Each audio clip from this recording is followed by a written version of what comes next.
So I think if I'm hearing you, tell me if this captures it and what I'm missing. If it doesn't, you don't trust your own ability to field other people's strong feelings if they're negative. You don't enjoy it and you don't like it and you don't know that you know what to do with that. So you end up inhibiting yourself. You have a little bit of disconnection from self that happens where you don't feel like you can speak your truth because you worry that if you speak your truth and the other person is unhappy with it in some way, angry or sad, you don't know what to do next. And so you try to avoid that situation. Is that accurate? Yes. Great.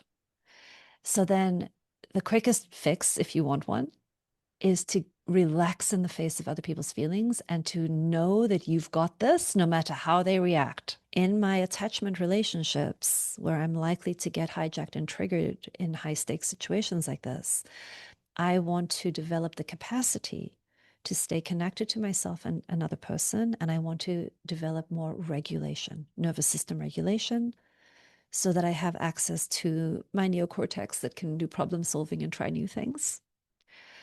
That's the North Star.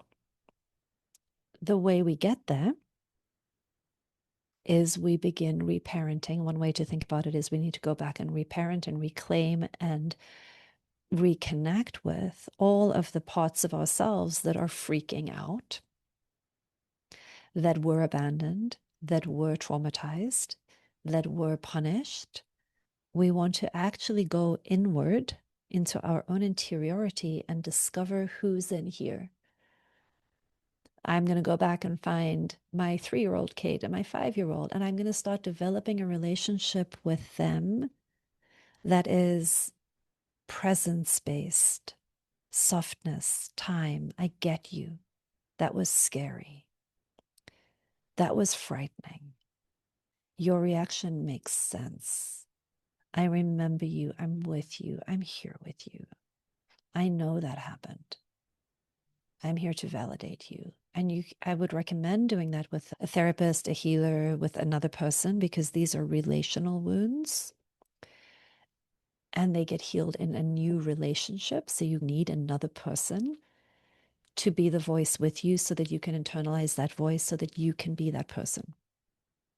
And so some of the work of getting our nervous systems to be able to re-regulate is to go back and feel the pain and the loneliness and the isolation and the freaky outness inside of ourselves. And then we begin bringing it into consciousness and into compassion and into courage, and we reintegrate it.